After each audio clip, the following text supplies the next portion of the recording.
بسم اللہ الرحمن الرحیم۔ یوٹیوب چینل اسلامی پوائنٹ کے محترم ناظرین اور سامعین کو السلام علیکم۔ نئے آنے والے تمام سامعین سے گزارش ہے کہ ہمارے یوٹیوب چینل کو سبسکرائب کر لیجئے، بیل آئیکن کو پریس کر لیجئے۔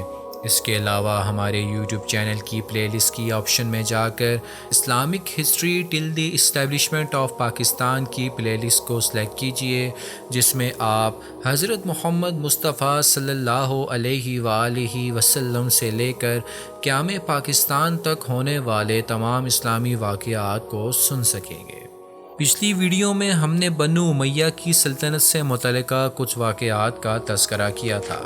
آج انہی موضوعات کو آگے بڑھاتے ہوئے یزید کی حکومت اور حضرت امام حسین رضی اللہ عنہ کی شہادت سے متعلقہ واقعات سنیں گے۔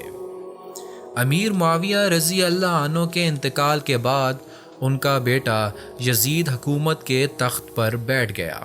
اس بات کے علاوہ کہ اس کے باپ نے بہت کوشش کر کے اسے یہ عہدہ دلوایا تھا، یزید کی ذات میں ایک خرابی یہ بھی تھی کہ وہ ان باتوں کا پوری طرح خیال نہ رکھتا تھا جو اسلام نے ضروری بتائی ہیں۔ چنانچہ انہی دونوں باتوں کی وجہ سے ان بزرگوں نے جنہوں نے امیر معاویہ رضی اللہ عنہ کی زندگی میں اس کے ولی عہد بنائے جانے کی مخالفت کی تھی، اس کی بیعت نہ کی۔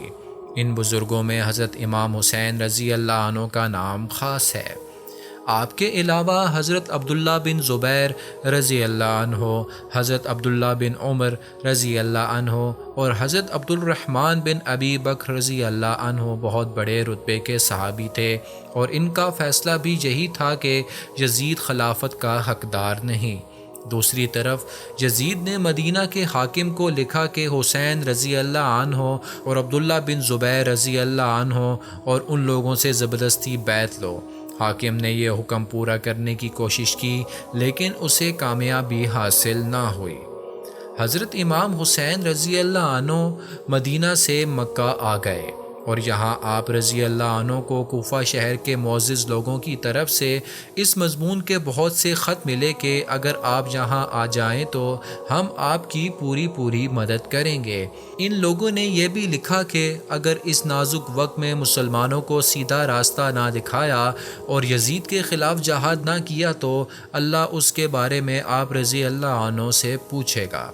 یزید کسی طرح بھی خلیفہ بننے کے قابل نہ تھا، اور اسلام کی پاکیزہ تعلیم کو باقی رکھنے کے لیے یہ بات ضروری تھی کہ اس کے خلاف جہاد کیا جاتا۔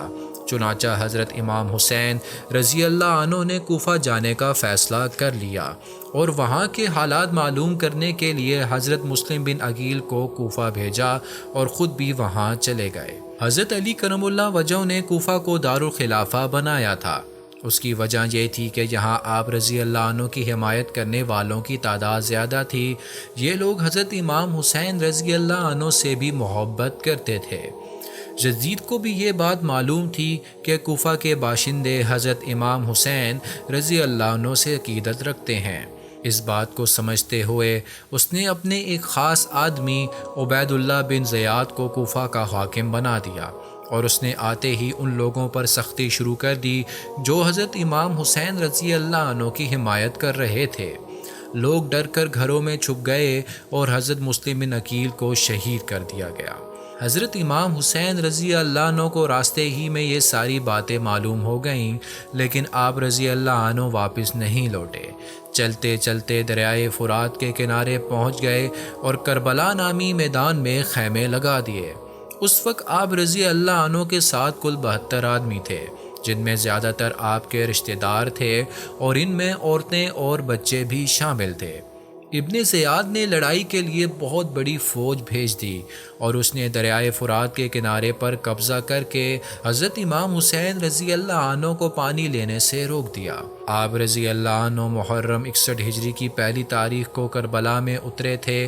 محرم کی 7 تاریخ سے پانی بند کر دیا گیا، اور 10 تاریخ تک حضرت امام حسین رضی اللہ عنہ اور آپ کے سارے ساتھی شہید کر دیے گئے۔ یزید بن معاویہ نے حضرت امام حسین رضی اللہ عنہ کو شہید کرا کے اپنی حکومت تو قائم کر لی، لیکن اس حکومت سے وہ کچھ فائدہ اٹھا نہ سکا، ایک تو یہ کہ وہ بے گناہ امام حسین رضی اللہ عنہ اور ان کے ساتھیوں کو قتل کرانے کی وجہ سے اللہ پاک کے غضب کا نشانہ بن گیا۔ دوسرے سب ایماندار مسلمانوں نے اس کے اس کام کو بہت برا بتایا۔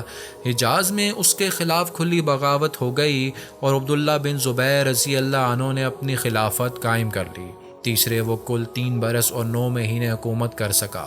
صرف 38 برس کی عمر میں اس کا انتقال ہو گیا۔ یہ تھی حضرت امام حسین رضی اللہ عنہ کی شہادت اور یزید کی حکومت سے متعلقہ مختصر سا واقعہ۔ انشاءاللہ اگلی ویڈیو میں انہی موضوعات کو آگے بڑھاتے ہوئے حضرت عبداللہ بن زبیر رضی اللہ عنہ کی خلافت کے دور کا مختصر سا واقعہ سنیں گے۔ مجھے دیجیے اجازت۔ اللہ حافظ۔